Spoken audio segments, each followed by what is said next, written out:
The Barrett M82 weighed 32 pounds unloaded. Staff Sergeant Lydia Viper Kozlowski carried it like it was made of air, her stride measured and confident across the tarmac at Kandahar airfield. The weapon's distinctive muzzle brake caught the harsh Afghan sun, casting sharp shadows that danced across her weathered flight suit. Behind her, three male pilots exchanged knowing glances and barely suppressed snickers. "Look at her," whispered Captain Marcus Reed, adjusting his aviator sunglasses. "Playing dress-up with Daddy's rifle." Lieutenant Jake Morrison nodded, his voice dripping with condescension. "Probably can't even lift the damn thing properly. Someone's gonna get hurt today." The third man, Captain Ellis Hartman, remained silent, but his expression spoke volumes of doubt and barely concealed irritation. He'd requested an experienced sniper for this mission, not whatever diversity hire the brass had sent him. None of them noticed the small, weathered patch sewn discreetly below Viper's call sign. The emblem was faded from years of desert sun and mountain cold, its edges frayed from countless missions. A simple design, crosshairs centered over a mountain peak, with numbers that would make any military marksman's blood run cold. Numbers that represented something no one had achieved before or since. Viper felt their stares boring into her back like laser designators. 23 years old, 5'6", and carrying more combat experience than most soldiers twice her age, she'd grown accustomed to the skepticism. The whispers followed her everywhere, into briefing rooms, onto transport birds, across fire bases from Helmand to Kunar province. Always the same script: too small, too young, too female for the job. She'd stopped trying to prove herself with words years ago. Words were cheap in war zones.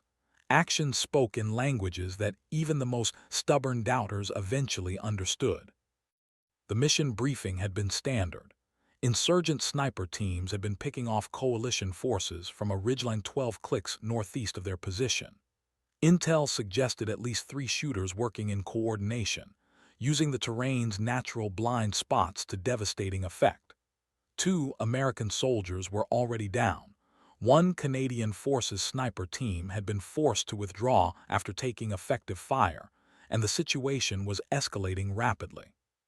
Command needed someone who could reach out and touch targets at extreme range in mountainous terrain.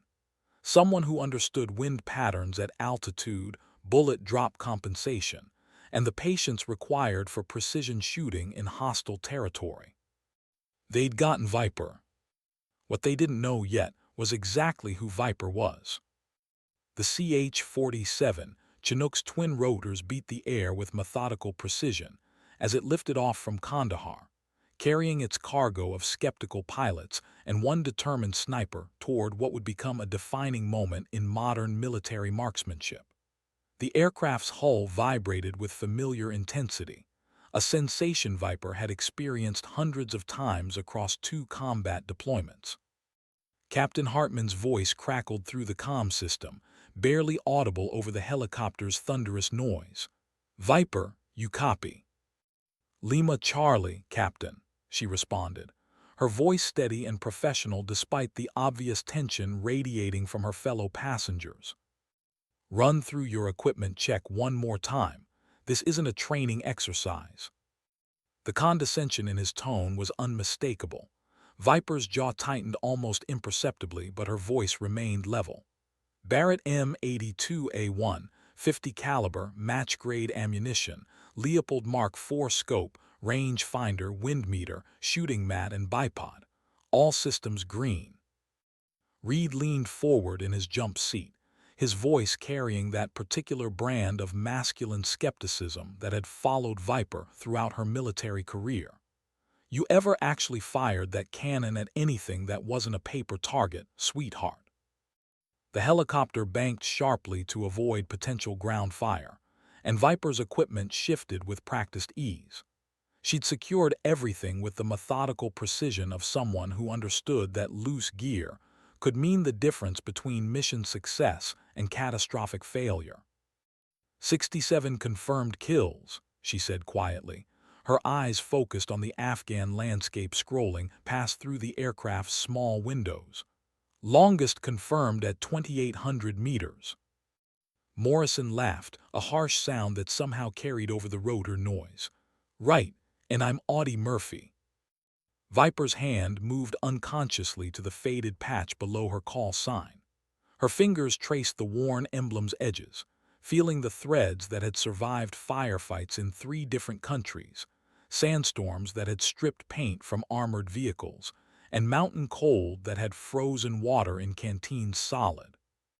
The patch told a story that none of these men knew, a story that began 2 years earlier on a ridgeline in eastern Afghanistan, when a Taliban sniper team had pinned down an entire platoon of Marines, when every other marksman in the area had failed to neutralize the threat, when the situation had become so desperate that command had authorized what most considered an impossible shot.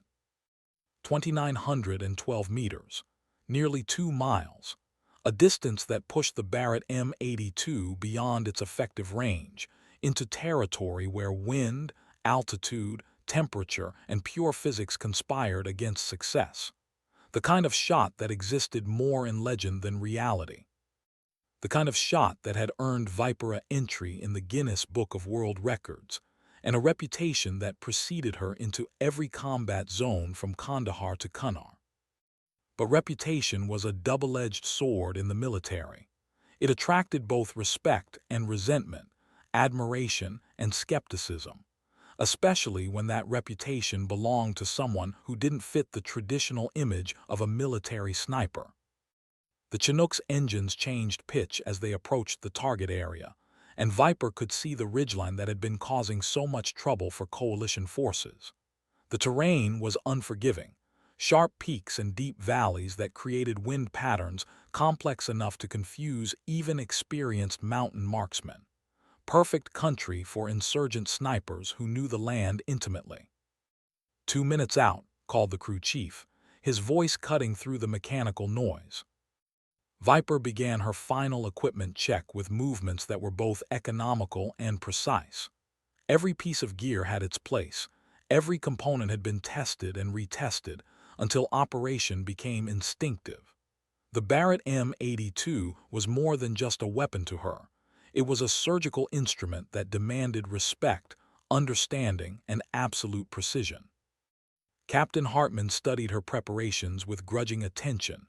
Despite his obvious skepticism about having a female sniper on his mission, he couldn't fault her professionalism. Her gear was pristine, her movements confident, her demeanor calm under pressure.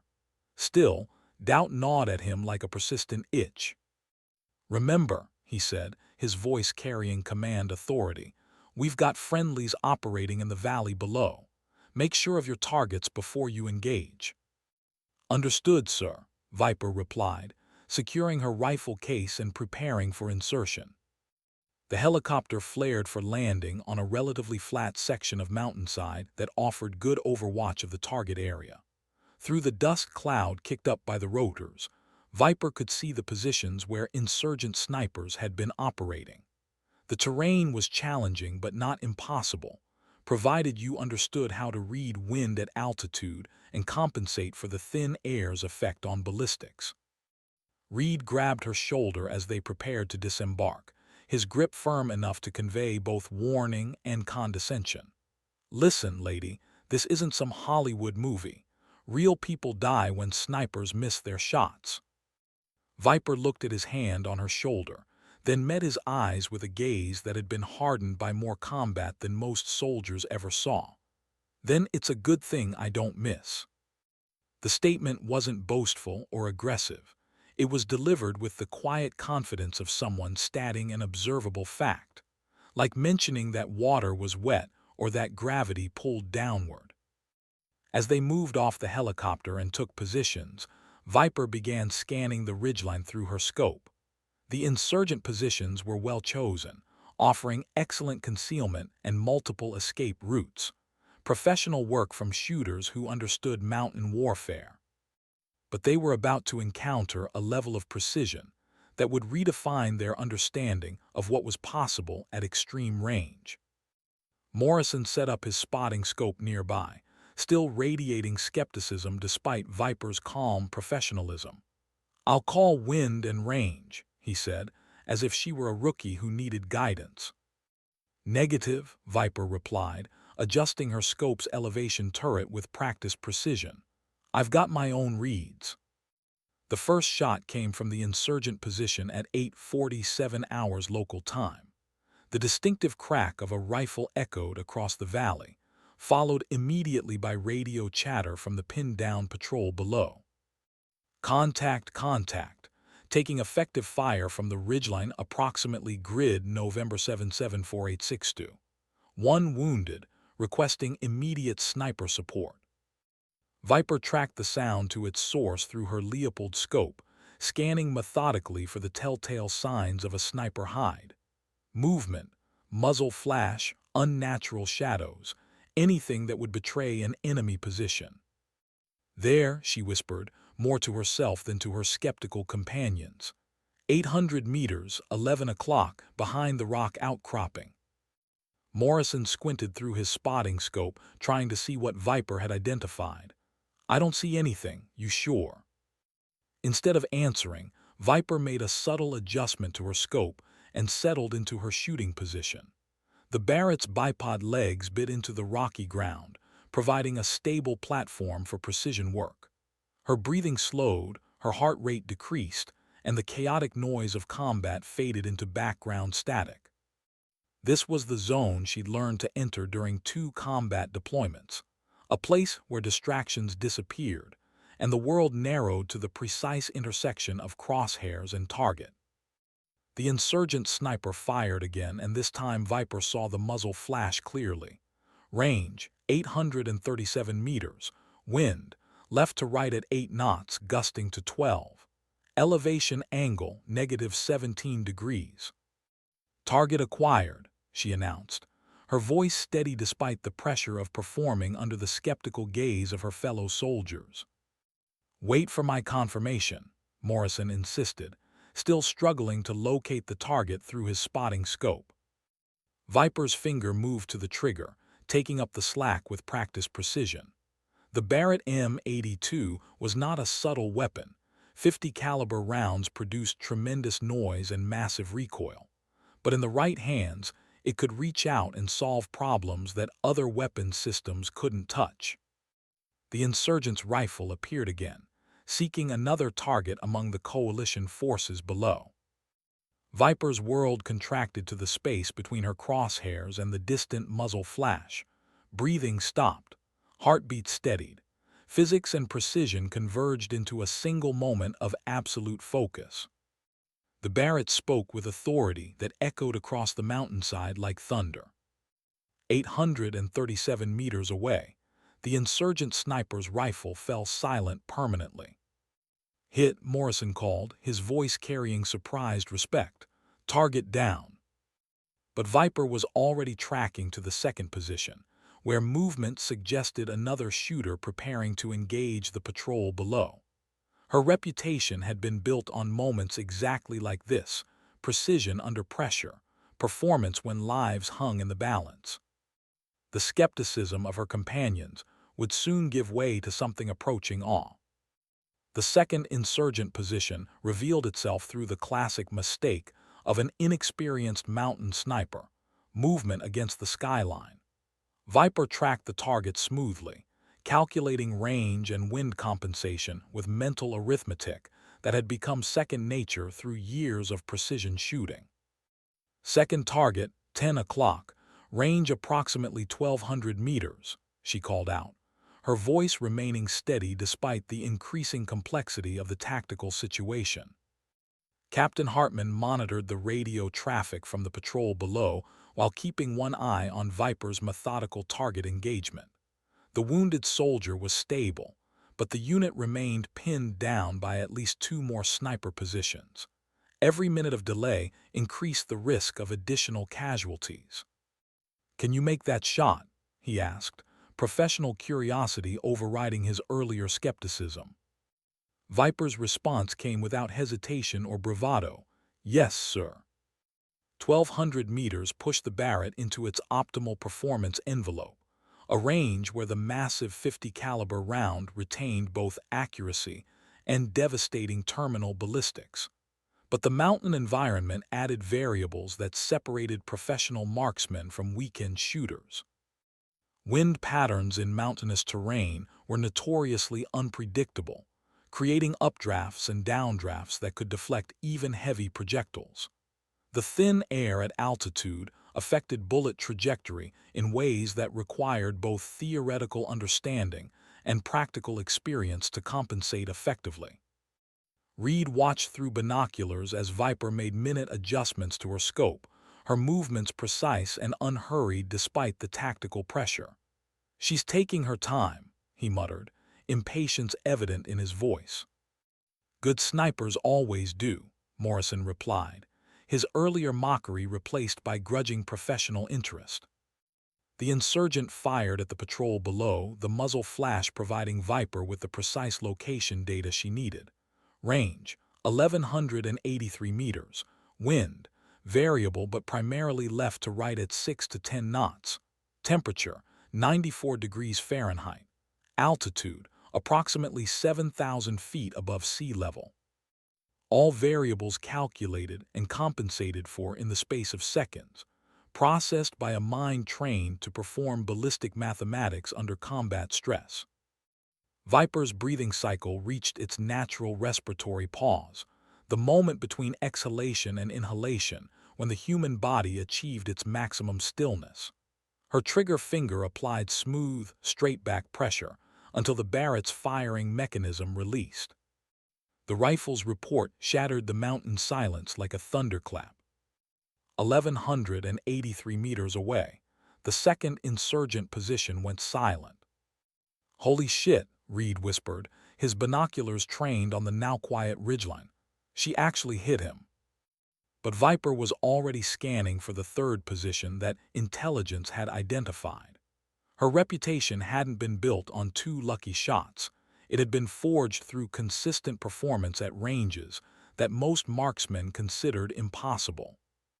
The faded patch below her call sign caught the morning sun, its worn emblem telling a story that her skeptical companions were only beginning to understand. The third insurgent position proved more elusive than the first 2.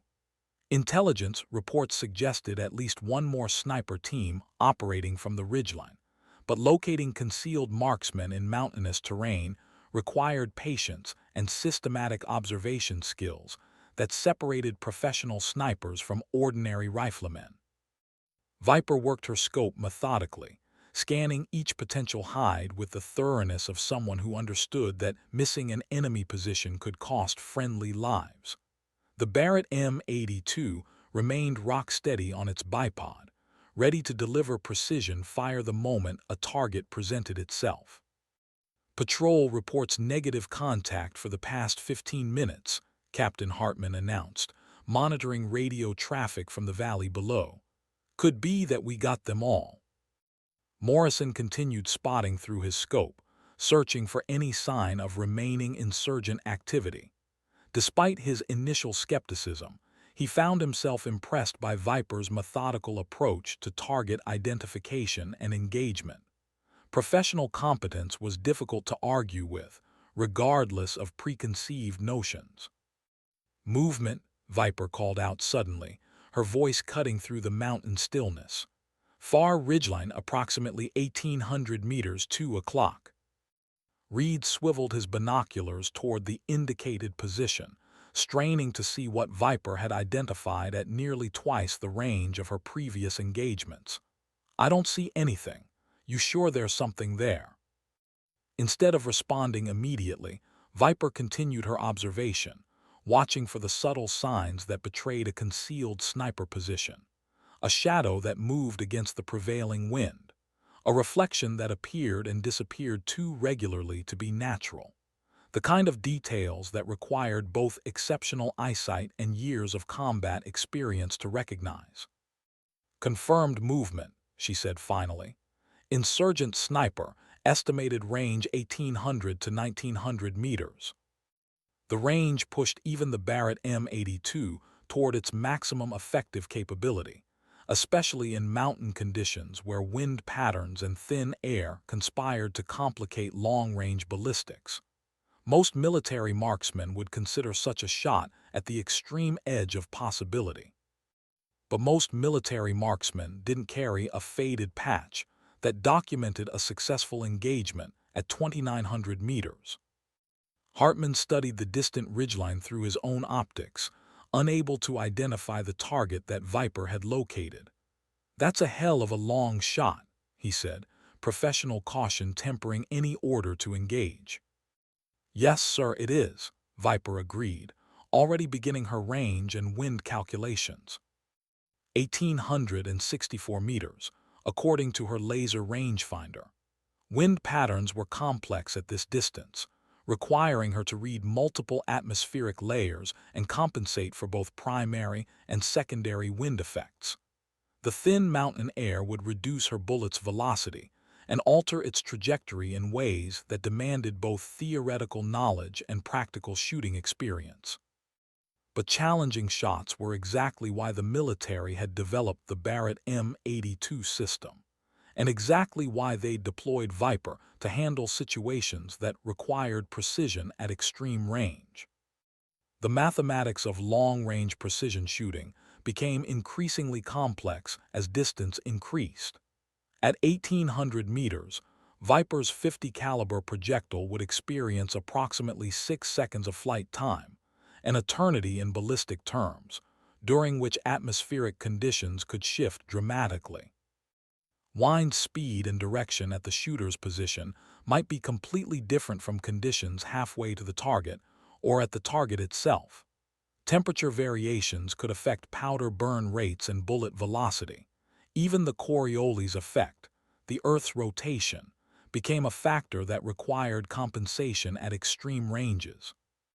Viper processed these variables with mental calculations that had become second nature through thousands of practice rounds and dozens of combat engagements. Her reputation hadn't been built on luck or intuition, but on mathematical precision applied under life-and-death pressure.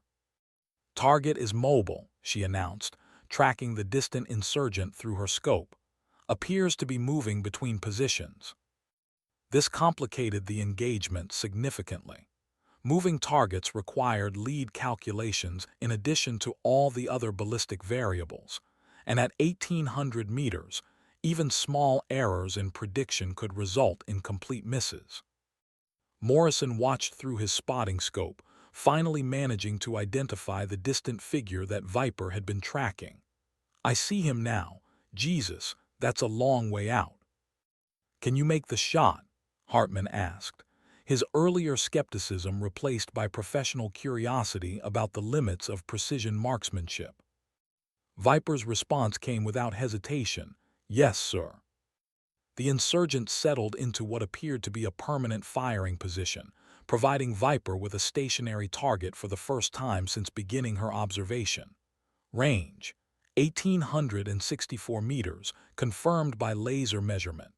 Wind: variable but averaging 8 knots from left to right, with gusts up to 15 knots. At this distance, even a minor error in wind compensation could result in a miss measured in meters rather than inches. The margin for error approached zero, requiring the kind of precision that separated world-class marksmen from merely competent shooters. Viper's breathing slowed to match her heart rate as she entered the zone of absolute concentration that characterized master-level snipers. The chaos of combat faded to background noise. Wind patterns became visible through scope mirage. Distance collapsed into the simple geometry of crosshairs and target. The Barrett M82 had never felt more natural in her hands, its massive weight and powerful recoil as familiar as her own heartbeat.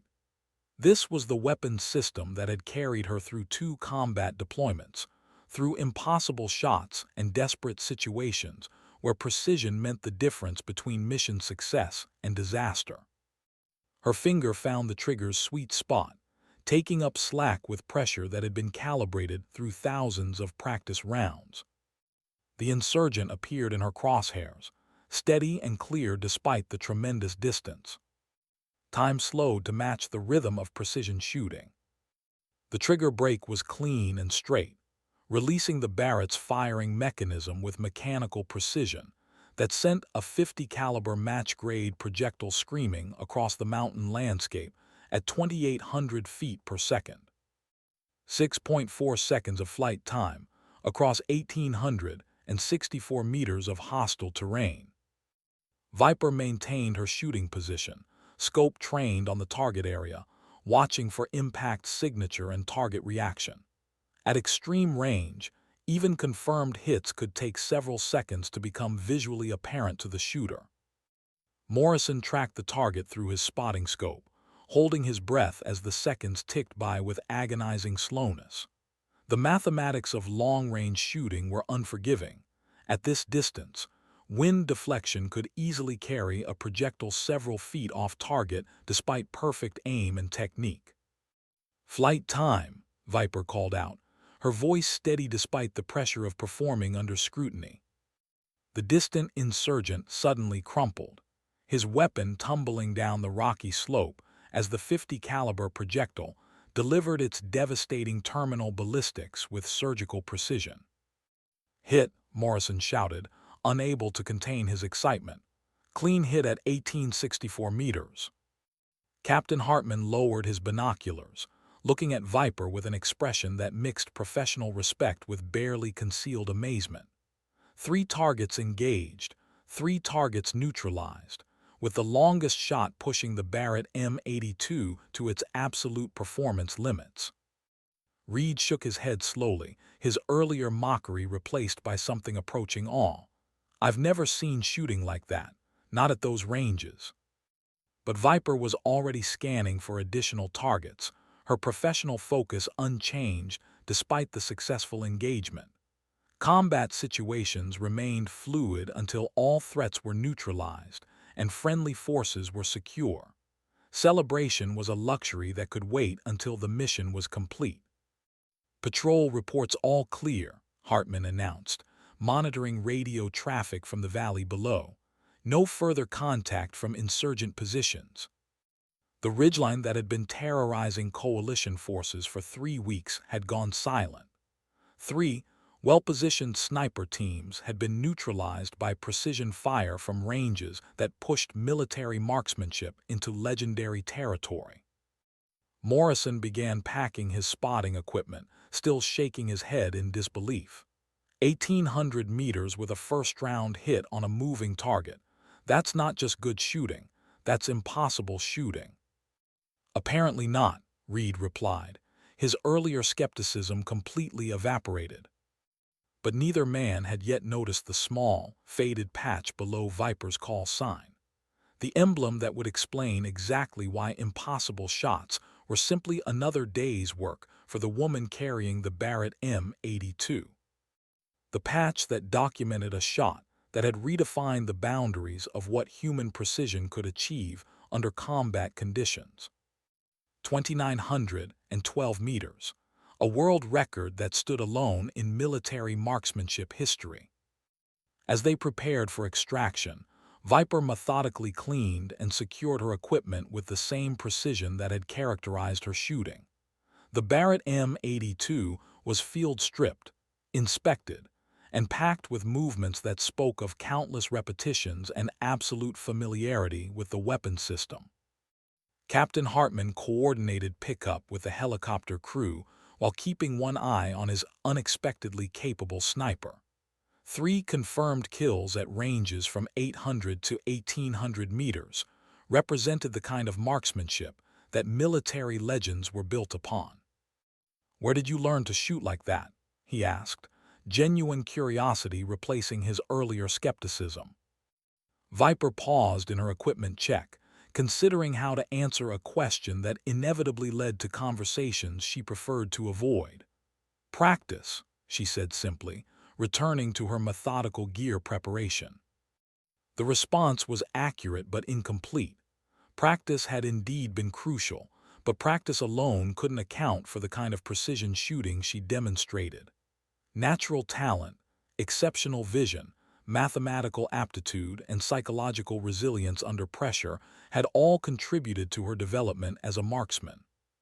But the foundation of her reputation had been laid 2 years earlier on a different ridgeline, during a desperate situation that had required the kind of shot that existed more in theory than practice. Morrison approached her position, carrying his spotting equipment and wearing an expression of professional respect that contrasted sharply with his earlier mockery. "Mind if I ask about your background? That was some serious long-range work." "2 deployments, Afghanistan and Iraq," Viper replied, her tone neutral and professional. "Designated marksman with the 173rd Airborne, then sniper school at Fort Benning." The summary was factual, but revealed nothing about the circumstances that had earned her the faded patch she wore below her call sign. Nothing about the impossible shot that had saved an entire Marine platoon. Nothing about the world record that had made her famous in military circles and infamous among those who doubted that such precision was humanly possible. Reed joined the conversation, his attitude completely transformed from the condescending skepticism he displayed earlier. "That 1,800-meter shot was incredible. I mean, I've seen some good shooting, but nothing like that." "The Barrett's a capable system," Viper said, deflecting the personal praise toward her equipment. "In the right conditions, it can reach out pretty far." But all three men knew that equipment alone couldn't account for what they'd witnessed. The Barrett M82 was indeed a capable long-range rifle, but it required exceptional skill to realize its full potential, especially under combat conditions and at extreme ranges. The helicopter's rotors became audible in the distance, growing louder as the extraction bird approached their position. The mission was complete, the threat neutralized, and friendly forces were secure in the valley below. As they prepared to leave the ridgeline, none of Viper's companions suspected that they had just witnessed a relatively routine demonstration of capabilities that had already redefined military marksmanship history. The flight back to Kandahar provided time for reflection on what had transpired during the morning's operation. 3 insurgent snipers neutralized with precision fire at ranges that pushed military marksmanship to its absolute limits. A textbook demonstration of how superior equipment, exceptional training, and natural talent could combine to achieve seemingly impossible results. Captain Hartman studied Viper during the helicopter ride, trying to reconcile his preconceptions with the professional competence he'd witnessed. 23 years old, female, and carrying more combat effectiveness than most soldiers developed in entire careers. His request for an experienced sniper had been fulfilled in ways he hadn't anticipated. "That was solid work today," he said, raising his voice to carry over the helicopter's noise. "Professional shooting under pressure." Viper nodded acknowledgement but remained focused on her equipment maintenance, field stripping and cleaning her rifle with the methodical thoroughness that characterized every aspect of her military performance. The Barrett M82 had functioned flawlessly during the engagement, but proper maintenance was crucial for continued reliability. Morrison leaned forward in his jump seat, still processing what he'd witnessed through his spotting scope. "I've been spotting for snipers for 3 years, and I've never seen anyone make shots like that, especially that 1,800-meter engagement." "Good conditions today," Viper replied, deflecting the praise toward external factors. "Clear visibility, manageable wind patterns." But all three men understood that conditions alone couldn't account for the precision they'd witnessed. Mountain shooting presented challenges that separated competent marksmen from master-level snipers, and Viper had handled those challenges with an ease that suggested extensive combat experience. Reed watched the Afghan landscape scroll pass through the helicopter's small windows, his earlier mockery now seeming both inappropriate and foolish. Professional competence demanded respect regardless of the package it came in, and what he'd witnessed that morning had been professional competence of the highest order. You know, he said, his voice carrying newfound respect, I owe you an apology for this morning. That was some world-class shooting. Viper looked up from her rifle maintenance, meeting his eyes with an expression that held no resentment or triumph, only professional acknowledgement. We all have jobs to do out here, she said simply. The response epitomized her approach to military service.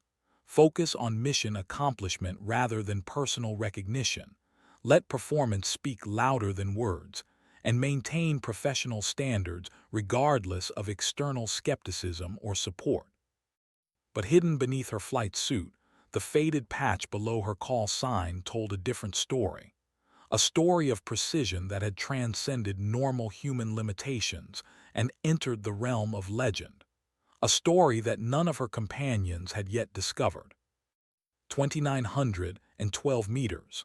A shot that had redefined what was possible in military marksmanship.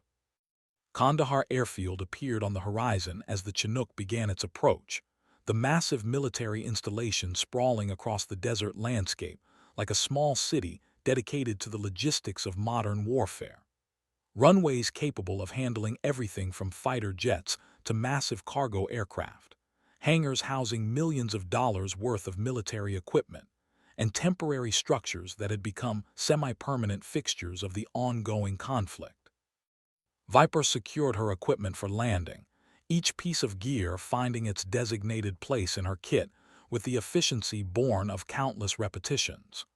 The Barrett M82 was cleaned, inspected, and packed according to protocols that ensured both weapon security and immediate availability for future operations. Captain Hartman gathered his mission notes and radio logs, preparing the after-action report that would document the successful neutralization of insurgent sniper teams that had been terrorizing coalition forces for 3 weeks. 3 confirmed kills at extreme range, 0 friendly casualties, mission objectives achieved with minimal resource expenditure. The kind of combat effectiveness that military planners dreamed about but rarely achieved in practice.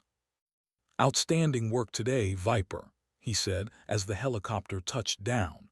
I'll make sure this gets documented properly in the AAR. Thank you, sir, she replied, shouldering her rifle case and preparing to disembark. Morrison and Reed exchanged glances as they gathered their equipment, both men still processing the morning's events. They'd begun the day with skepticism about their assigned sniper's capabilities and ended it with profound respect for precision shooting that bordered on the supernatural. Drinks tonight at the enlisted club? Morrison asked, extending an invitation that would have been unthinkable 12 hours earlier. Viper paused, considering the offer.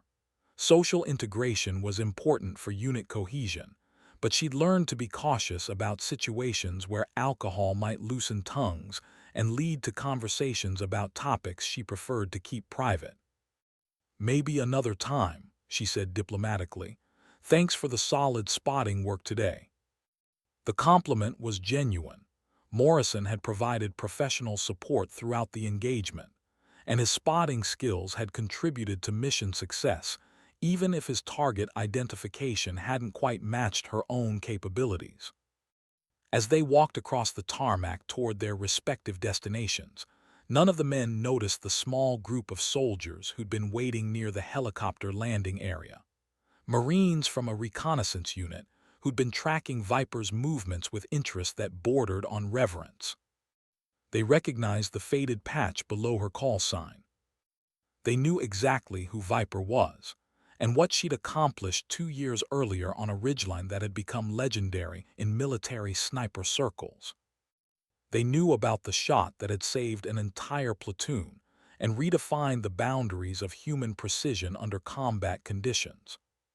2,912 meters, a world record that stood alone.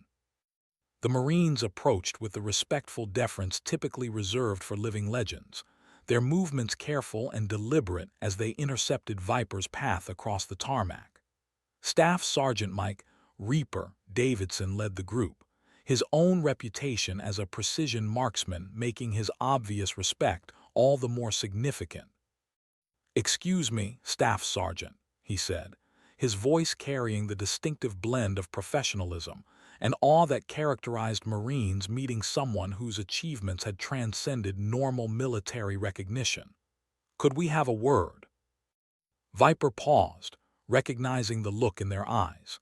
These weren't skeptical pilots who needed convincing. These were fellow professionals who understood exactly what she'd accomplished both that morning and during the engagement that had made her famous throughout military sniper communities. Captain Hartman, Morrison, and Reed continued toward the operations center, unaware that they were missing a conversation that would provide crucial context for the morning's demonstration of seemingly impossible marksmanship.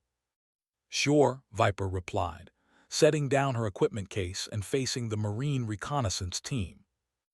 Davidson stepped forward, his expression mixing professional respect with barely contained excitement. "Ma'am, we were at FOB Salerno 2 years ago when you made that shot, the one that saved 3rd Platoon when they were pinned down on the ridge." The reference hung in the air like a challenge, but Viper's expression remained neutral. She'd grown accustomed to conversations about the engagement that had defined her military career, though she still preferred to avoid detailed discussions of what had become known as the impossible shot. "We heard about this morning's work," another Marine added, gesturing toward the ridgeline where insurgent snipers had been terrorizing coalition forces until Viper's precise intervention. 3 confirmed kills, longest at 1,800 meters. Solid shooting. "Team effort," Viper replied diplomatically, deflecting personal credit toward the spotters and command elements that had supported her operation. But Davidson's next words cut through her deflection with surgical precision. 2,912 meters. Confirmed world record for longest sniper kill in combat conditions. The statement transformed the conversation from casual professional recognition to acknowledgement of an achievement that had entered military legend. Every precision marksman in the armed forces knew about Viper's record-setting shot, though few had the opportunity to meet the woman who'd accomplished the impossible. Viper's hand moved unconsciously to the faded patch below her call sign, fingers tracing the worn emblem that documented her entry into military history. The patch that told a story of precision, desperation, and mathematical perfection under the most extreme combat conditions imaginable. The patch that explained why 1,800 meters had seemed routine that morning, why the Barrett M82 felt like a natural extension of her abilities, and why 3 confirmed kills had been accomplished with the methodical ease of someone operating well within their capabilities. "Tell us about the shot," requested Corporal Jamie Phantom Martinez, her voice carrying the respectful curiosity of a fellow sniper who understood the technical and psychological challenges involved in extreme-range precision marksmanship. Viper glanced around the tarmac, nodding that Captain Hartman and his pilots had disappeared into the operations center, leaving her alone with Marines who shared both her profession and her understanding of what separated competent shooters from legendary marksmen. "It was a tactical necessity," she said carefully, using the clinical language that helped maintain emotional distance from an event that had fundamentally changed her military career. Marines were pinned down, conventional assets couldn't reach the target, and the situation was deteriorating rapidly. Davidson nodded, understanding that even legendary shots began with desperate tactical situations where conventional solutions had failed. "We heard the target was mobile, using dead space to avoid counter-sniper fire." "Confirmed," Viper replied, her memory returning to that desperate afternoon when mathematical precision had been the only thing standing between a Marine platoon and complete annihilation. Taliban's sniper team had overwatch on the entire valley. They'd studied our response patterns, knew exactly how to exploit dead space. The technical details came easier than the emotional ones. Range calculations, wind compensation, ballistic trajectories. These were objective realities that could be discussed without confronting the human cost of failure or the psychological pressure of attempting something that existed at the very edge of physical possibility. "What was the setup?" Martinez asked, her professional curiosity evident despite the respectful tone. "Barrett M82A1, same system I'm carrying now," Viper replied, unconsciously patting her rifle case. "Leopold Mark IV scope, match-grade ammunition, perfect atmospheric conditions. Wind was the primary variable. Mountain patterns are unpredictable at that range." Davidson understood the implications immediately. At nearly 3,000 meters, wind deflection could easily carry a projectile dozens of feet off target despite perfect aim and technique. The margin for error approached zero, requiring the kind of precision that separated world-class marksmen from merely exceptional ones. "How many seconds flight time?" he asked, already knowing the answer but wanting to hear it confirmed. 8.7 seconds, Viper said quietly, the number etched in her memory with mathematical precision.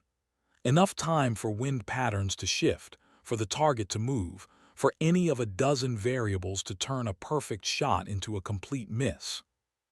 The Marines exchanged glances, each understanding exactly what 8.7 seconds meant in terms of ballistic complexity.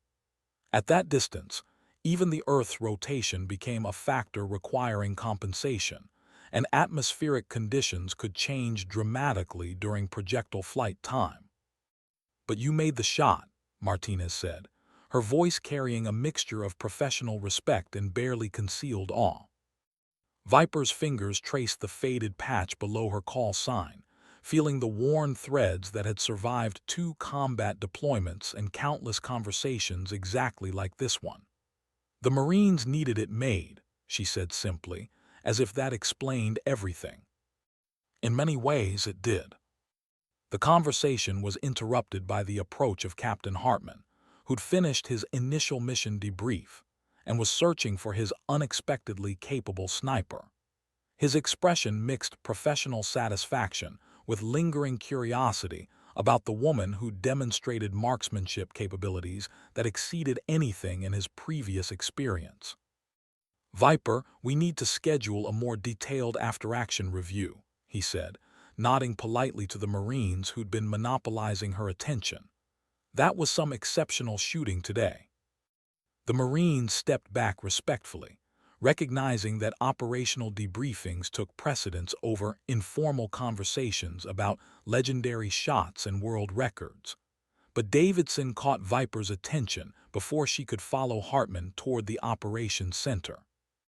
"Ma'am, would you consider speaking to our advanced marksmanship course next week? We've got Marines preparing for precision shooting roles, and hearing from someone with your experience would be invaluable." Viper paused, considering the request. Training responsibilities were part of military service, and passing hard-won knowledge to the next generation of marksmen was both duty and privilege. But public speaking about her achievements remained uncomfortable, especially when those achievements had taken on legendary proportions that seemed to overshadow the tactical realities of combat shooting. "I'll check my schedule," she said diplomatically, neither accepting nor declining the invitation outright. Hartman waited patiently as she concluded the conversation, his own curiosity about her background growing with each new piece of information. World record shooting, legendary engagements, Marines treating her with the reverence typically reserved for military heroes. Clearly there was more to Staff Sergeant Kozlowski than her personnel file indicated. "Ready for that debrief?" he asked as they walked toward the operations center. "Yes, sir," Viper replied, shouldering her equipment case and mentally preparing for questions that would inevitably probe deeper into her background and capabilities than she preferred to discuss. Behind them, the Marines watched her departure with expressions of professional respect and personal admiration. They'd met a living legend, someone whose achievements had transcended normal military recognition, and entered the realm of physics-defying precision under combat conditions. 2,912 meters, Davidson said quietly, his voice carrying the reverent tone typically reserved for sacred numbers. Jesus Christ, that's almost 2 miles. Martinez nodded, still processing the reality of having met the woman whose shot had redefined what was considered possible in military marksmanship. And she made it look easy today at 1800. The morning's engagement had been impressive, but understanding Viper's true capabilities transformed it from exceptional shooting into routine demonstration of skills that operated on an entirely different level than normal human precision. The operations center buzzed with the controlled chaos typical of military command posts during active operations. Radio chatter from multiple units, intelligence updates scrolling across computer screens, and officers coordinating complex logistics across dozens of simultaneous missions throughout the theater of operations. Captain Hartman led Viper to a quiet corner where they could conduct their after-action review without competing with the ambient noise of modern military communications. The debrief would cover tactical details, ammunition expenditure, equipment performance, and lessons learned that could be applied to future operations. "Let's start with target identification," Hartman said, opening his notebook and preparing to document the morning's engagement with the thoroughness required by military protocols. "Walk me through how you located those sniper positions." Viper settled into her chair, mentally organizing the technical details that would comprise the bulk of their discussion. Target identification, range estimation, wind reading, ballistic calculations, the objective realities of precision shooting that could be quantified and analyzed. First position revealed itself through muzzle flash and poor concealment discipline, she began, her voice taking on the clinical tone that characterized professional military debriefings. Range 837 meters, confirmed by laser measurement. Wind left to right at 8 knots, minimal elevation angle. Hartman took notes methodically, documenting the technical aspects of an engagement that had neutralized threats terrorizing coalition forces for 3 weeks. 3 confirmed kills with minimal ammunition expenditure and 0 friendly casualties, the kind of combat effectiveness that justified the military's investment in precision marksmanship programs. The second position was more professional, Viper continued, but movement against the skyline provided positive identification. Rain increased to 1,183 meters, wind patterns more complex due to terrain features. "And the third?" Hartman asked, his pen poised over paper that would eventually become part of official military records documenting exceptional marksmanship under combat conditions. 1,864 meters, Viper replied, the number carrying weight that went beyond simple distance measurement. Mobile target, challenging wind patterns, pushing the Barrett toward maximum effective range. Hartman looked up from his notes, meeting her eyes with an expression that mixed professional respect with poorly concealed amazement. "That's an incredible shot under any circumstances, in combat conditions with a mobile target. I've never seen anything like it." The compliment hung in the air between them, carrying implications that neither quite knew how to address. Exceptional performance demanded recognition, but Viper's achievements seemed to transcend normal categories of military excellence. "The Barrett's a capable system," she replied, deflecting personal praise toward her equipment with the modesty that had characterized her military service despite achievements that bordered on the superhuman. But Hartman was beginning to understand that equipment alone couldn't account for what he'd witnessed that morning. "I need to ask about your background," Hartman said, setting down his pen and leaning forward with the intensity of someone seeking to understand capabilities that defied his previous experience with military marksmanship. Viper had been expecting the question since the moment her third shot had silenced the insurgent position at 1,800 meters. Exceptional performance inevitably led to curiosity about training, experience, and natural abilities that separated competent marksmen from legendary shooters. Two combat deployments, Afghanistan and Iraq, she replied, using the standard summary that provided factual information without revealing the specific engagement that had defined her military career. Designated marksman initially, then sniper school at Fort Benning. That doesn't explain what I saw today, Hartman pressed, his voice carrying the persistence of a commander seeking to understand assets under his operational control. 1,800 meters with a first-round hit on a mobile target isn't just good training, it's exceptional natural ability. The conversation was approaching territory that Viper preferred to avoid, but she recognized the legitimate professional interest behind Hartman's questions.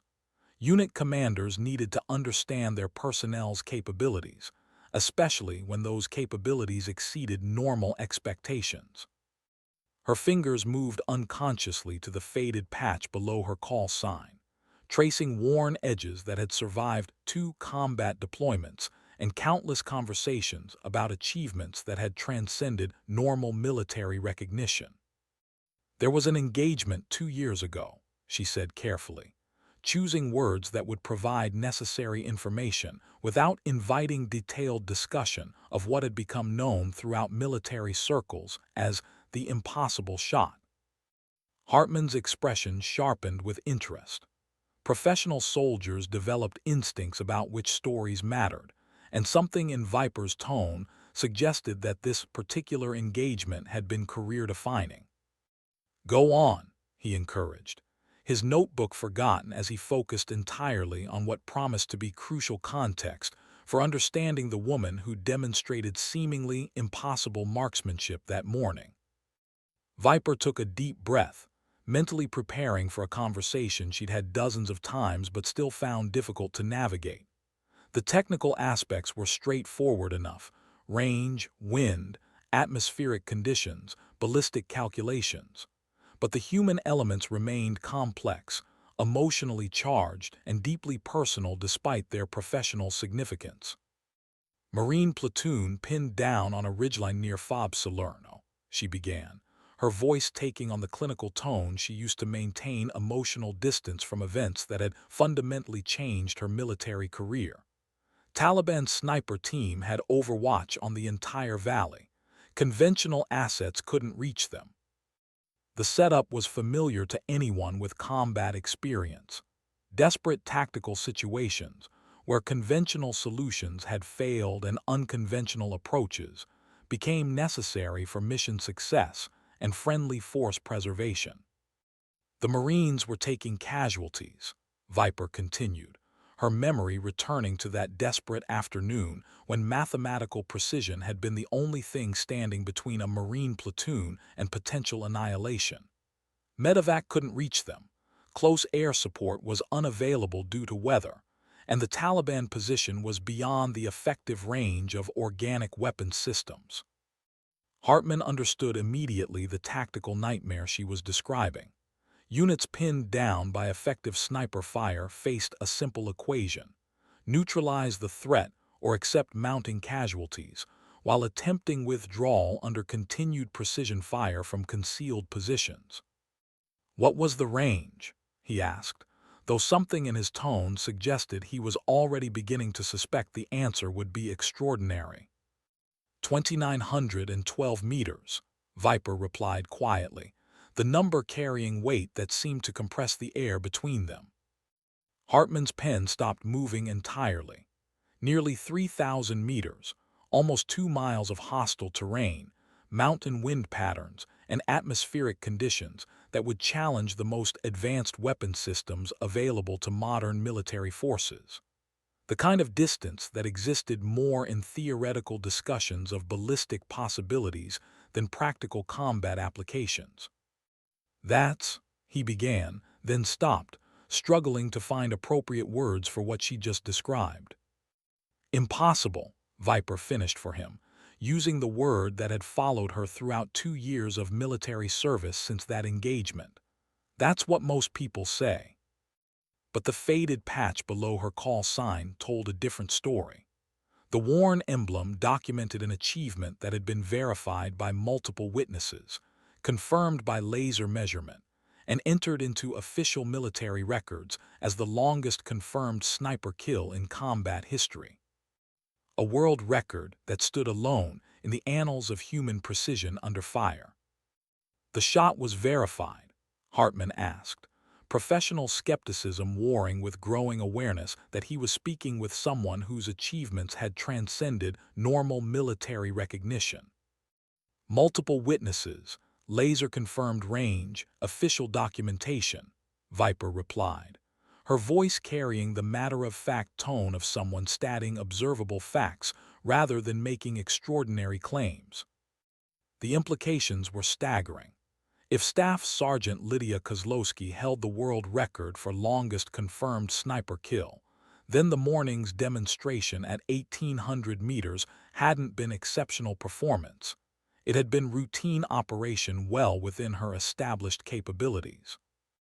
Hartman looked at the woman sitting across from him with entirely new understanding. Not just a competent sniper, but potentially the most precise combat marksman in military history. The kind of asset that could single-handedly alter tactical situations through pure precision applied at impossible ranges. Why isn't this common knowledge? He asked, genuinely curious about how such extraordinary achievements could remain relatively obscure. Because I prefer it that way, Viper replied simply. The explanation that followed revealed a complex relationship between exceptional achievement and personal preference for privacy that characterized many of the military's most capable personnel. Recognition brought scrutiny, scrutiny brought pressure, and pressure could interfere with the professional focus required for continued excellence under combat conditions. The shot saved the Marine platoon, Viper continued, her voice maintaining clinical detachment despite the emotional weight of describing an engagement that had prevented potential catastrophe. Taliban's sniper team was neutralized, casualties were evacuated, and the tactical situation was resolved. Hartman understood that she was deliberately minimizing her role in what had clearly been a pivotal moment for the Marines involved. Professional modesty was common among exceptional soldiers, but the magnitude of her achievement made such deflection almost surreal. 2,900 meters, he repeated, still struggling to fully comprehend the distance involved. That's beyond the effective range of most weapon systems. The Barrett M82 is capable of precision at extreme range under optimal conditions, Viper replied, again deflecting personal credit toward her equipment. That day provided optimal conditions. But both soldiers understood that optimal conditions alone couldn't account for what she'd accomplished. The Barrett was indeed a capable long-range rifle, but realizing its full potential required exceptional skill, natural ability, and psychological resilience under pressure that separated world-class marksmen from merely competent shooters. The conversation was interrupted by the arrival of Lieutenant Morrison, who'd been searching for them throughout the operations center. His expression mixed excitement with barely contained amazement as he approached their table. "Captain, you need to see this," he said, holding up his smartphone with obvious enthusiasm. "I just looked up Staff Sergeant Kozlowski online. She's famous." Hartman and Viper exchanged glances, both understanding that the conversation they'd been having privately was about to become much more public. Military achievements, especially extraordinary ones, inevitably attracted attention from sources beyond official channels. "Famous how?" Hartman asked, though he suspected he already knew the answer. Morrison's response confirmed his expectations. World record holder. Longest confirmed sniper kill in military history, 2,912 meters, verified by Guinness Book of World Records. The information hung in the air like a challenge, transforming their private conversation into unavoidable recognition of achievements that had entered the realm of human legend. Viper's preference for privacy had just collided with the reality of living in an interconnected world, where extraordinary accomplishments inevitably attracted public attention. Her fingers traced the faded patch below her call sign, feeling worn threads that told a story she'd been trying to keep quiet for 2 years. The story was about to become much louder. Word spread through Kandahar airfield with the speed typical of military gossip networks, when extraordinary information emerged about personnel operating in theater. By evening, every pilot, mechanic, and support soldier on the base had heard some version of the story about the woman carrying the Barrett M82 who held the world record for longest confirmed sniper kill. Viper found herself the reluctant center of attention wherever she went. Conversation stopped when she entered the dining facility. Soldiers pointed and whispered as she walked past. The anonymity she'd cultivated throughout her military career had evaporated in the span of a single afternoon. Captain Reed approached her table during dinner, his earlier mockery now seeming not just inappropriate, but almost criminally stupid in retrospect. The woman he dismissed as playing dress-up with Daddy's rifle was actually the most precise combat marksman in recorded military history. "Ma'am," he said formally, his voice carrying genuine respect mixed with obvious embarrassment about his morning's behavior, "I owe you a sincere apology for my comments earlier." Viper looked up from her meal, meeting his eyes with an expression that held no resentment or triumph, only professional acknowledgement of his change in attitude. "We all have preconceptions," she said simply. "Combat tends to correct them quickly." The response epitomized her approach to military service. Focus on mission accomplishment rather than personal recognition. Let performance speak louder than words, and maintain professional standards regardless of external attitudes. But the faded patch below her call sign had become a magnet for attention from soldiers throughout the base. Marines who'd heard stories about the impossible shot, snipers who understood exactly what 2,900 meters represented in terms of technical and psychological challenges, officers who recognized that they were in the presence of someone whose achievements had redefined military marksmanship. "Would you mind if I asked about the technique?" Reed continued, his curiosity now purely professional rather than skeptical. "At that range, wind compensation alone must be incredibly complex." Viper considered the question carefully. Technical discussions about long-range shooting were safer territory than emotional conversations about the human cost of combat or the psychological pressure of attempting impossible shots. Mathematics and physics provided objective frameworks for understanding achievements that might otherwise seem superhuman. "Multiple atmospheric layers," she replied, warming to a subject she understood better than almost anyone alive. "Wind patterns change with altitude, temperature variations affect powder burn rates. Even the Coriolis effect becomes significant at extreme range." Reed nodded, beginning to understand the complexity involved in calculations that had to be performed under combat stress, while lives hung in the balance. The margin for error at 2,900 meters was so small that it approached the limits of human precision under any circumstances. "How do you compensate for all those variables simultaneously?" he asked, genuine professional curiosity driving the conversation. "Practice," Viper said, then paused, recognizing that the simple answer didn't adequately explain capabilities that had required years to develop, "and natural ability that I'm still learning to understand." The acknowledgement of natural ability was rare for Viper, who typically deflected questions about her exceptional marksmanship toward training, equipment, or favorable conditions. But the events of the day had made it impossible to maintain the fiction that her achievements were simply the product of standard military preparation.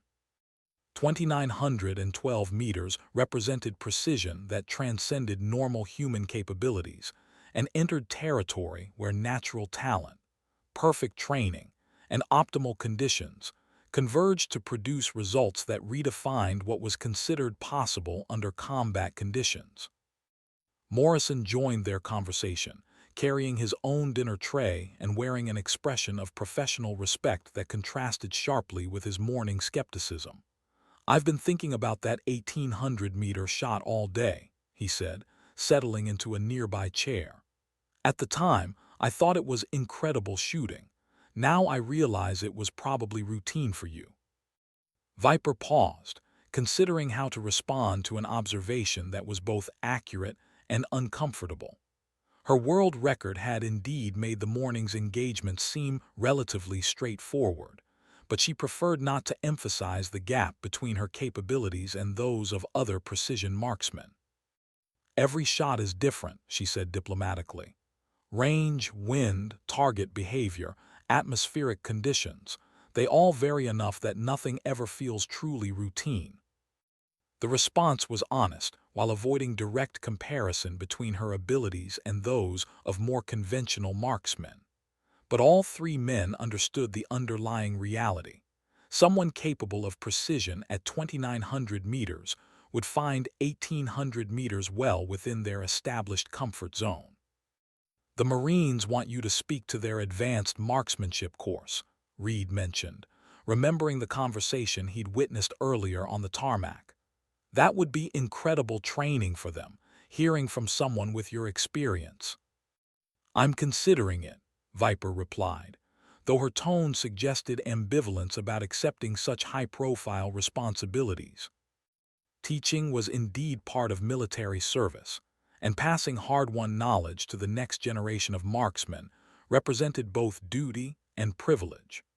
But public recognition of her achievements had always made her uncomfortable, especially when those achievements attracted attention that she felt belonged more properly to the Marines whose lives had been saved by precision applied at impossible range. The conversation continued throughout dinner, covering technical aspects of long-range shooting, training methodologies, and equipment considerations that separated precision marksmanship from conventional rifle shooting. But underneath the professional discussion lay a deeper reality that none of them quite knew how to address. They were dining with someone whose achievements had entered military legend, someone whose precision under fire had redefined human capabilities in ways that would influence tactical doctrine for generations to come. Someone whose faded patch told a story of impossibility, made manifest through perfect application of mathematics, physics, and human will under the most extreme circumstances imaginable. As evening settled over Kandahar airfield, Viper retreated to her quarters with relief at finally escaping the constant attention that had followed her throughout the day. The small room was spartanly furnished but functionally adequate: a narrow bed, a metal locker for personal belongings, and a small desk where she could maintain her equipment and complete required paperwork.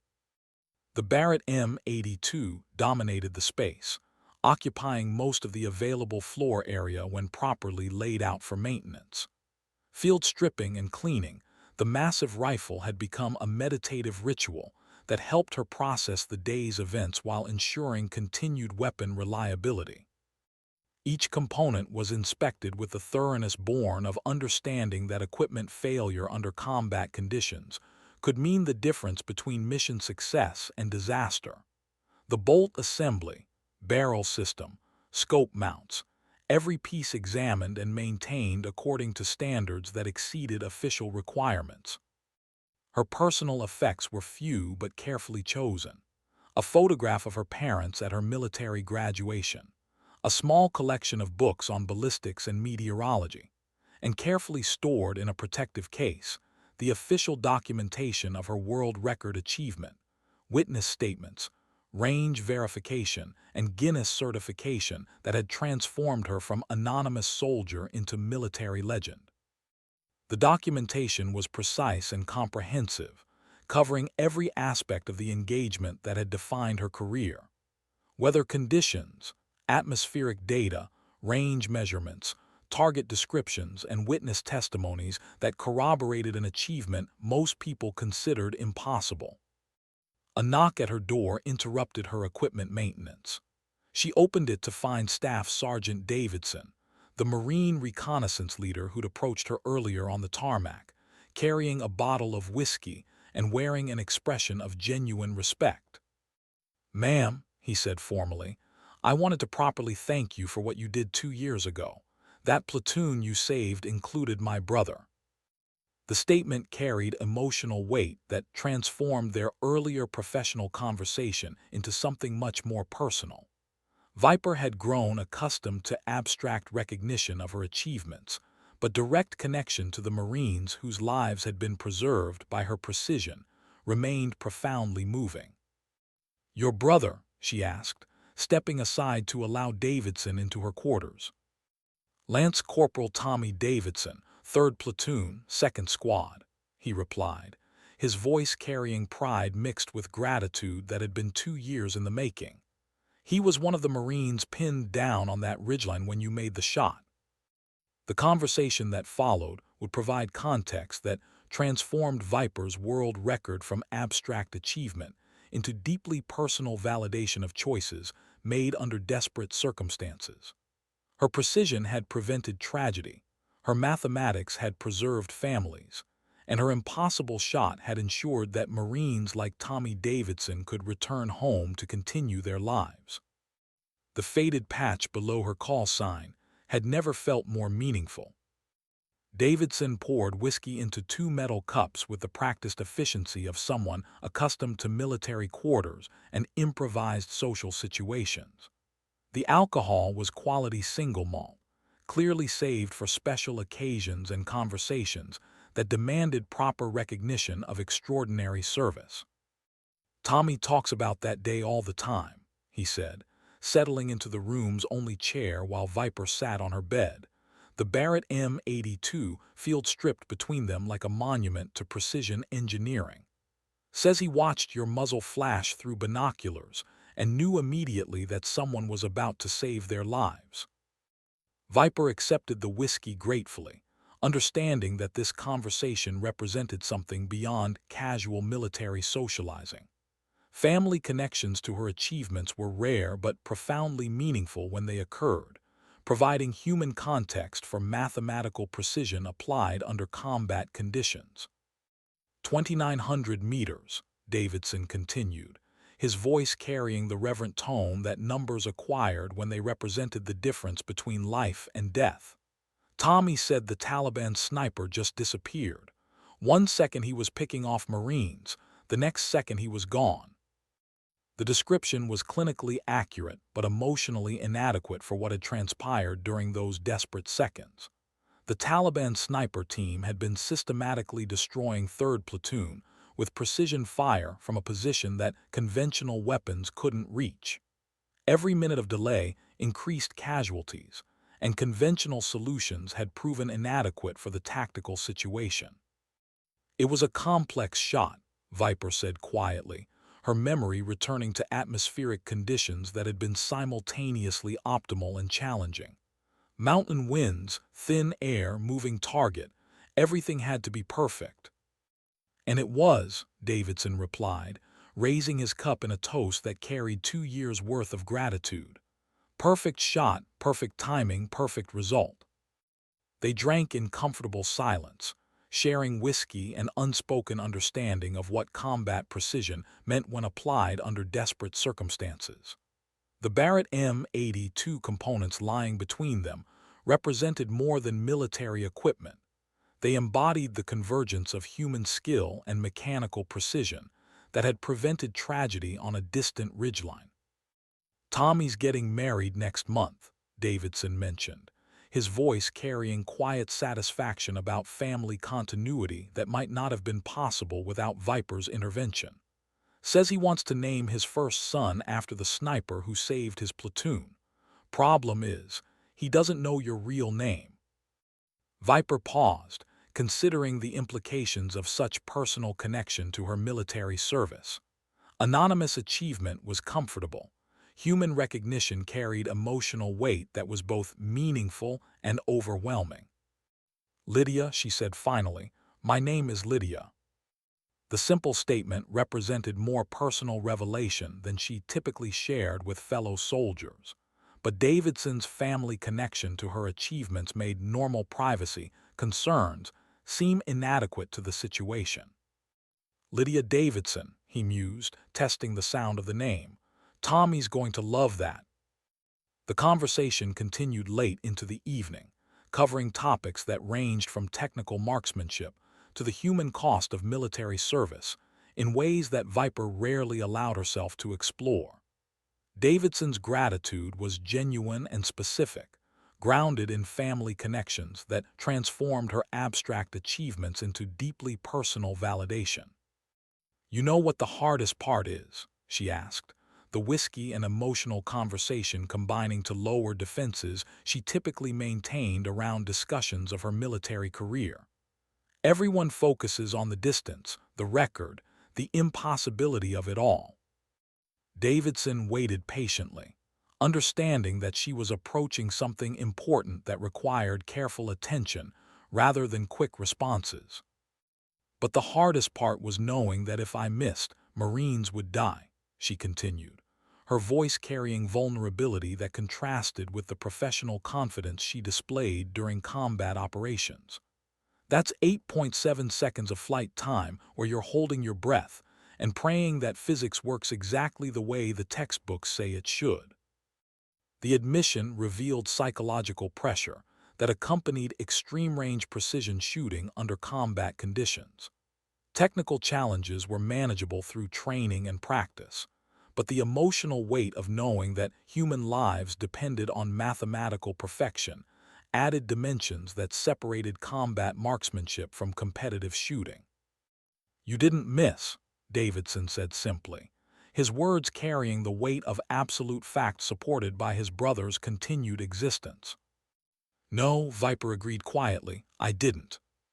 The faded patch below her call sign caught the light from her desk lamp, its worn emblem telling a story of precision applied when precision mattered most. Not for competition or recognition, but for preserving lives and preventing tragedy through the perfect application of human skill under impossible circumstances. They finished their whiskey in comfortable silence, sharing understanding that transcended normal military relationships and entered territory where professional respect merged with personal gratitude. Davidson's brother was alive because of Viper's precision, and that fact transformed abstract achievement into something approaching sacred obligation fulfilled. "Thank you," Davidson said finally, the words carrying 2 years' worth of gratitude compressed into simple syllables. "Thank your brother for his service," Viper replied, deflecting recognition toward the Marines whose courage under fire had created the tactical situation that required her intervention. But both soldiers understood that some achievements transcended normal deflection and entered territory where recognition was both deserved and necessary. 2,912 meters represented precision that had redefined human capabilities and saved lives in ways that would influence families for generations to come. The world record was more than mathematical achievement. It was validation of human potential applied when humanity needed it most. Dawn at Kandahar Airfield brought the familiar rhythms of military operations resuming after brief nighttime respite. Aircraft engines warming up for another day of missions, soldiers moving purposefully toward assigned duties, and the controlled chaos that characterized major military installations supporting ongoing combat operations. Viper completed her morning equipment check with the methodical thoroughness that had become second nature through 2 combat deployments. The Barrett M82 was clean, properly lubricated, and ready for whatever precision requirements the day might present. Ammunition was inspected and counted, optical systems verified, and all supporting equipment confirmed ready for immediate deployment. The attention she'd attracted the previous day hadn't diminished overnight. If anything, word of her achievements had spread further through military networks, attracting interest from personnel who understood exactly what 2,900 meters represented in terms of technical and psychological challenges.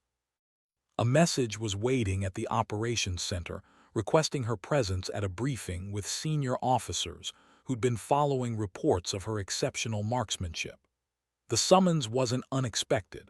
Achievements of her magnitude inevitably attracted attention from command levels that made decisions about asset deployment and tactical doctrine.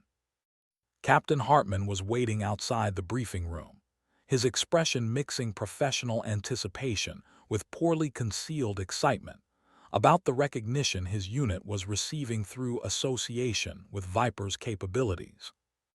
They want to discuss expanded operational roles, he explained as they walked toward the conference room where senior officers were gathering.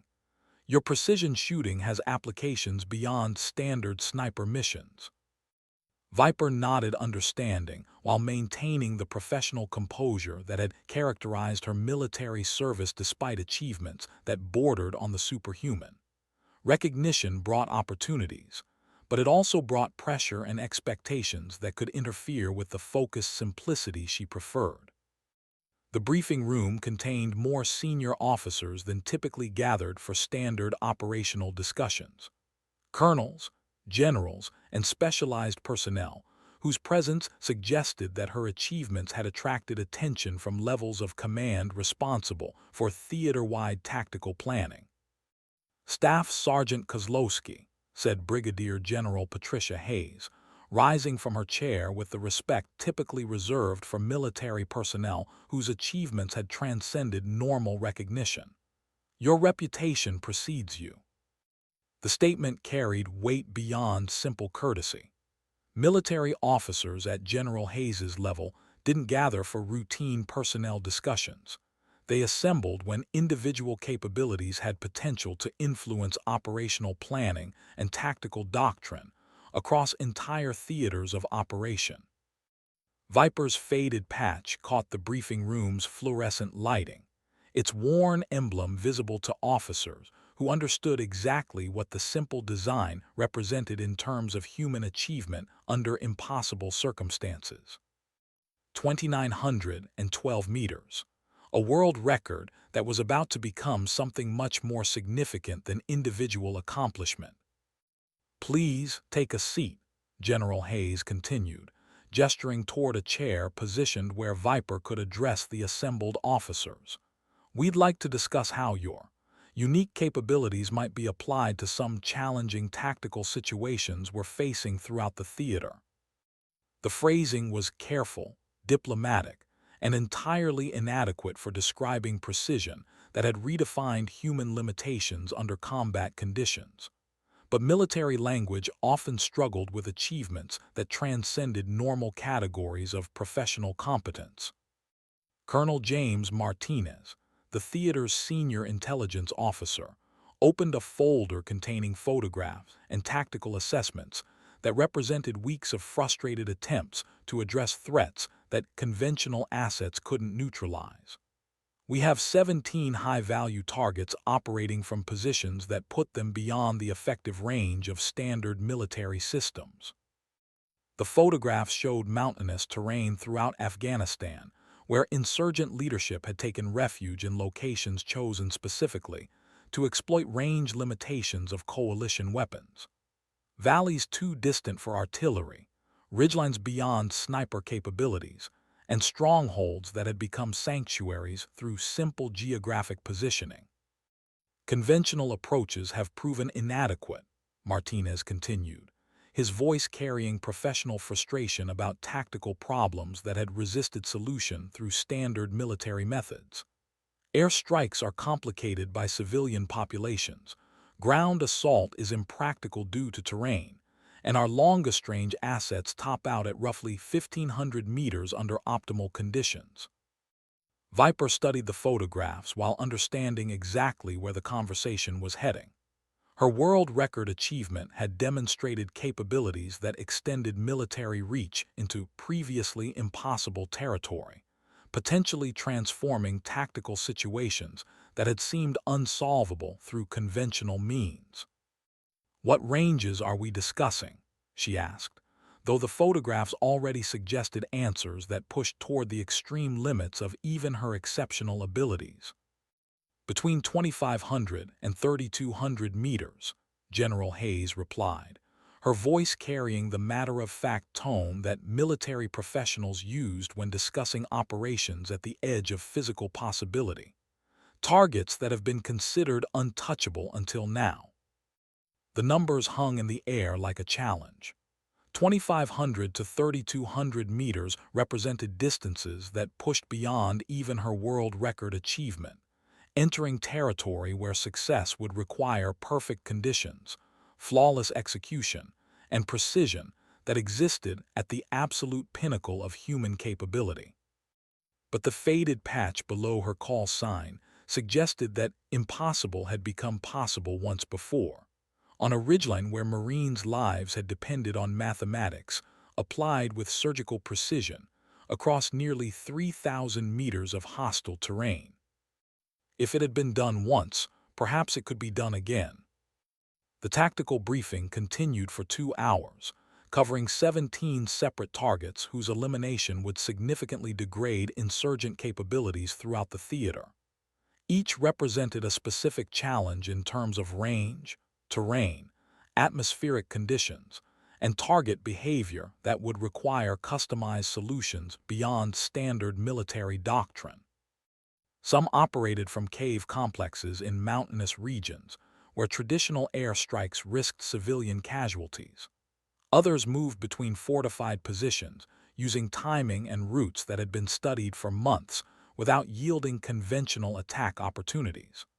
All had chosen locations that exploited what they believed were fundamental limitations of coalition precision capabilities. They hadn't accounted for Viper. The longest proposed engagement is 3,100 meters, Colonel Martinez explained, indicating a photograph of terrain that seemed impossibly distant even through military-grade optics. Target moves between positions on a predictable schedule, but he's only exposed for approximately 90 seconds at optimal range. Viper studied the tactical assessment while performing mental calculations that incorporated atmospheric data, terrain features, and ballistic variables that would determine whether such a shot was theoretically possible. 3,100 meters approached the absolute limits of the Barrett M82 system, requiring perfect conditions and flawless execution to achieve hits at targets barely visible through advanced optical systems. Atmospheric conditions, she asked, understanding that success at such ranges would depend entirely on weather patterns, air density, and wind characteristics that changed hourly in mountain environments. Variable, Martinez admitted, his honesty about conditions reflecting professional respect for the complexities involved in extreme-range precision shooting. Mountain weather patterns are unpredictable, but we have access to real-time meteorological data and can time operations for optimal windows.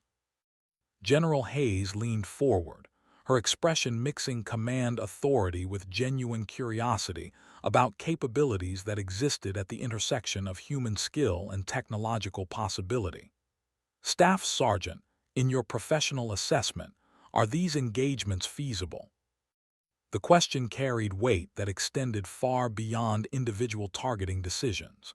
Successful operations at these ranges would demonstrate coalition capabilities that insurgent leadership had considered beyond physical possibility, potentially altering tactical calculations throughout the theater and affecting strategic planning across multiple operational areas.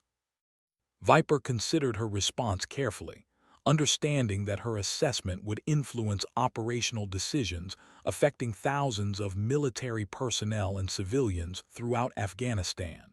Professional honesty required